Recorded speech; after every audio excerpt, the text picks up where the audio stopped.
दोस्तों, इमेजिन करिए आपके अंदर एक बैटरी इंस्टॉल्ड है जिसमें आपकी एनर्जी स्टोर्ड है। अब आइडियली हर सुबह आपकी बैटरी फुली 100% चार्ज होनी चाहिए ताकि आप अपने पूरे दिन के काम को अच्छे से कर पाओ। उसके बाद भी रात तक आते आते 10-15% बैटरी बच जाए और उसके बाद आप सुकून से सोकर इसे रिचार्ज कर पाओ। पर आज के टाइम पर हम सबके साथ यही प्रॉब्लम है कि ऐसा होता नहीं है। सुबह उठते ही पूरी तरह से नींद ना लेने की वजह से हमारे एनर्जी लेवल्स पहले ही 50% डाउन होते हैं। फिर आप अपना फोन यूज करते हो, ब्रश करते हो, रेडी होते हो, ब्रेकफास्ट करते हो। इन सभी काम को करने में आपकी ऑलमोस्ट 10% बैटरी और कम हो जाती है। अब बाकी के 40% में आपको पूरा दिन गुजारना है, जहां हो सकता है कि आपको ट्रैवल करना पड़े, स्कूल या कॉलेज जाना पड़े, या अपने ऑफिस जाके 8 घंटे की शिफ्ट में जॉब करनी पड़े, जहां लंच टाइम तक आते आते आपके बैटरी लेवल्स 20% हो जाते हैं। हमारा माइंड हमें अलर्ट करने लगता है कि हमें चार्ज की जरूरत है और अपने सिस्टम को लो पावर मोड में डाल देता है, जहां आप जागे हुए तो होते हो पर आपके सारे फंक्शन सही से काम नहीं कर रहे होते। आपको बहुत ज्यादा नींद आने लगती है या आलस आने लगता है। आपको इतनी ज्यादा थकान फील होती है कि छोटे से छोटा काम भी भारी लगने लगता है। आपका कुछ करने का मन नहीं करता। और ये सिर्फ एक दिन की कहानी नहीं है, ये आपके साथ हर दिन होता है, बार बार होता है। अगर आप अपनी टायर्डनेस को जल्द से खत्म करना चाहते हो तो आपको अपनी बॉडी के एंटी टायर्डनेस न्यूरोट्रांसमीटर को एक्टिवेट करना होगा। आपने अब तक कई सारे हार्मोन्स और न्यूरोट्रांसमीटर के बारे में सुना होगा, डोपामिन, सेरोटोनिन, मेलाटोनिन। इसी तरह एक है ऑरेक्सिन ए, जिसे अलर्टनेस न्यूरोट्रांसमीटर भी कहा जाता है। अगर आपको कोई चीज ज्यादा अलर्ट कर रही है, एनर्जाइज कर रही है, इसका मतलब आपकी बॉडी में ऑरेक्सिन ए इंक्रीज हो रहा है। अपने एनर्जी लेवल से अपनी बॉडी की बैटरी को एफिशिएंट बनाने के लिए आपको बस अपने ऑरेक्सिन ए को अच्छे से ऑप्टिमाइज करना सीखना है, जिसमें सबसे पहले आपको अपनी डाइट को फिक्स करना होगा। Poor diet.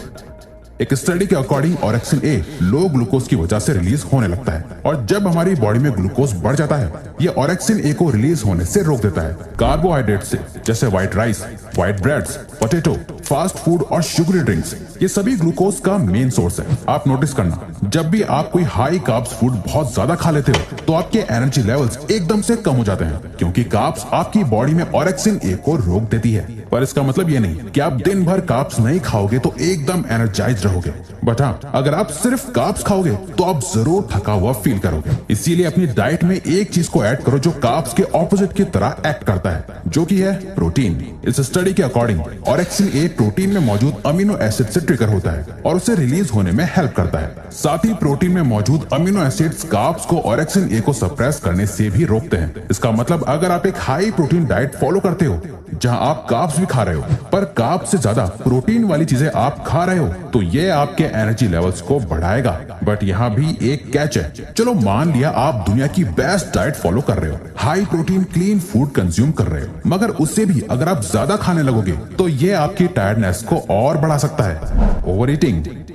न्यूट्रिशन से, यानी खाने से हमारी बॉडी को एनर्जी मिलती है, ये बात एकदम सच है। बट अगर आप खाना खाने के बाद भी बहुत लेजी फील कर रहे हो, इसका मतलब आपने ओवर ईटिंग करी है। हम शायद इस बात को रियलाइज नहीं करते, पर खाना खाने से लेकर डाइजेस्ट करने में हमारी बॉडी को बहुत सारे फंक्शंस परफॉर्म करने पड़ते हैं, जिसमें बहुत ज्यादा एनर्जी जाती है। इसलिए कई बार खाना खाते ही आपको बहुत तेज नींद आने लगती है। आप टायर्ड फील करते हो क्योंकि आपकी बॉडी की आधी एनर्जी तो उस खाने को डाइजेस्ट करने में लग जाती है। शुभ्रोज गिल और सच्चिदानंद पांडा की एक रिसर्च के अकॉर्डिंग एक एवरेज पर्सन दिन के 15 घंटे कुछ न कुछ खाता रहता है, यानी सुबह उठने से लेकर रात को सोने तक हम कुछ न कुछ खाते रहते हैं, जो एनर्जी लेवल्स को कम कर देता है। इसका सबसे बेस्ट सोल्यूशन है, भूल जाओ कि ब्रेकफास्ट, लंच और डिनर जैसा कुछ होता है। दिन में 3 बार पेट भरने के बजाय 7-8 छोटी छोटी मील्स खाओ, या फिर सबसे बेस्ट इंटरमिटेंट फास्टिंग फॉलो करो। नाउ ये कोई मॉडर्न चीज नहीं है, बल्कि हम इंडियंस कई सालों से इंटरमिटेंट फास्टिंग प्रैक्टिस करते आ रहे हैं। आप आज भी रूरल इंडिया में जाओगे तो वहाँ के लोग शाम 7 बजे तक अपना डिनर कर लेते हैं और अगले दिन सुबह के 10 बजे जाकर ब्रेकफास्ट करते हैं, जो उनकी बॉडी को 15 घंटे की फास्टेड स्टेट में रखता है।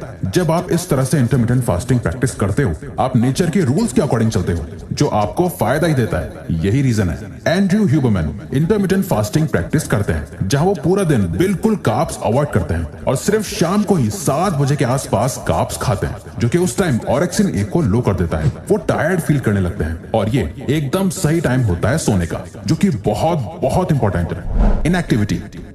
दोस्तों, आपके दिन के 24 घंटों में से ज्यादातर टाइम आपकी बॉडी किस पोजीशन में होती है? एक एवरेज पर्सन दिन के 6.5 घंटे सिर्फ बैठे बैठे गुजार देता है। अब क्या हमारी बॉडी बैठे रहने के लिए बनी है? नहीं। और जो काम आपकी बॉडी के लिए नेचुरल नहीं है, अगर आप उसे बार बार करोगे तो इसका असर आपको अपनी ओवरऑल हेल्थ पे नजर आएगा। आपकी बॉडी बनी है मूव करने के लिए। जैसे खाना पीना सोना हमारी बॉडी के लिए जरूरी है, उतना ही एक्सरसाइज करना, ह्यूमन बॉडी में कोई मूवमेंट करना भी उतना ही इंपॉर्टेंट है। बट ज्यादातर लोगों को लगता है मैं तो पहले ही थका हुआ फील कर रहा हूँ, इस हालत में मैं एक्सरसाइज करूंगा तो और थका हुआ फील करूंगा।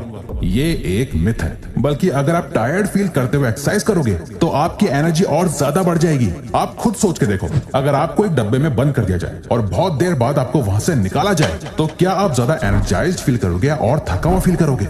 यही रीजन है सुबह सुबह उठते ही हमें इतना आलस आता है, क्योंकि पूरी रात हमारी बॉडी में कोई मूवमेंट ही नहीं होती। बट आप ब्रश करने के लिए टॉयलेट तक भी चले जाते हो तो आपकी बॉडी थोड़ी बहुत जाग जाती है। इनफैक्ट एक स्टडी के अकॉर्डिंग सिर्फ 20 मिनट्स की एक्सरसाइज से ही इतना ऑक्सीजन रिलीज हो जाता है जितना कि एक कप ऑफ कॉफी से होता है। जब आप अपनी बॉडी को एक्टिव रखते हो, आपका हार्ट ज्यादा ब्लड पंप करता है, जो आपके वाइटल ऑर्गन्स में और ज्यादा ऑक्सीजन और न्यूट्रिएंट्स प्रोवाइड करता है, जो सेल्स में और ज्यादा माइटोकॉन्ड्रिया प्रोड्यूस करता है, जो हमें और एनर्जी देता है।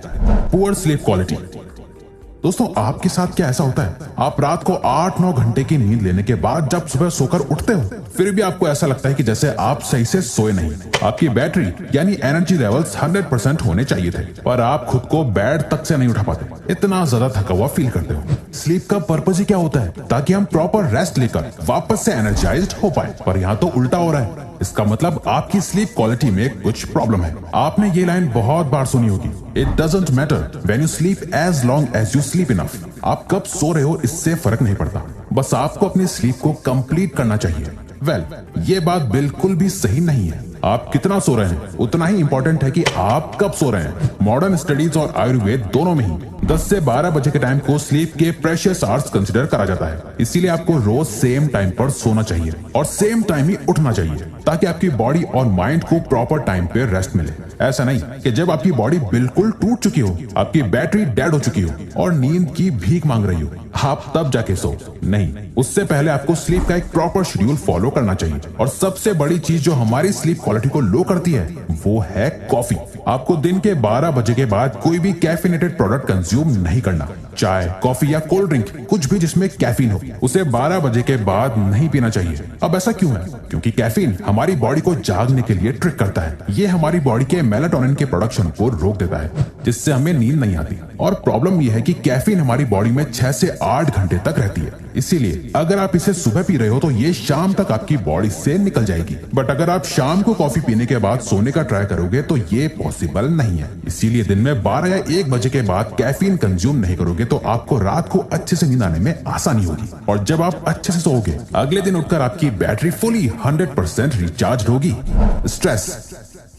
अगर आप कहते हो रिवायर्स, हम ये सब चीज फॉलो कर रहे हैं, हमारी डाइट भी अच्छी है, स्लीप भी प्रॉपर है, हम एक्सरसाइज भी करते हैं, फिर भी हम थका हुआ और लेजी फील करते हैं, तो फिर या तो आपको कोई मेडिकल कंडीशन है और आपको डॉक्टर को टेस्ट कराना चाहिए, क्योंकि लो ब्लड काउंट भी एक फैक्टर हो सकता है। या फिर आप बहुत ज्यादा स्ट्रेस लेते हो। जब भी आप बहुत ज्यादा ओवर थिंकिंग करते हो, सोच सोच के खुद को मेंटल प्रेशर देते हो, एंशियस और डिप्रेस्ड फील करते हो, ये सारे इमोशंस आपके अंदर से सारी एनर्जी को खींच लेते हैं और आपको खोखला बना देते हैं। तभी आपको रात में नींद नहीं आती, खाना खाया नहीं जाता, एक्सरसाइज करने का मन नहीं करता। तो कहां से आएगी एनर्जी? कभी कभी हमारी लो एनर्जी का रीजन हमारी बॉडी नहीं, हमारा माइंड भी होता है। इसीलिए अपने आप को जितना हो सके उतना स्ट्रेस से दूर रखो। मेडिटेशन करो, जर्नलिंग करो, उन लोगों के साथ टाइम स्पेंड करो जिनके साथ आपको अच्छा फील होता है। उन एक्टिविटीज को करो जिसे करने के बाद आपको एनर्जाइज्ड फील होता है, और बस आपकी टायर्डनेस और लेजीनेस अपने आप खत्म हो जाएगी।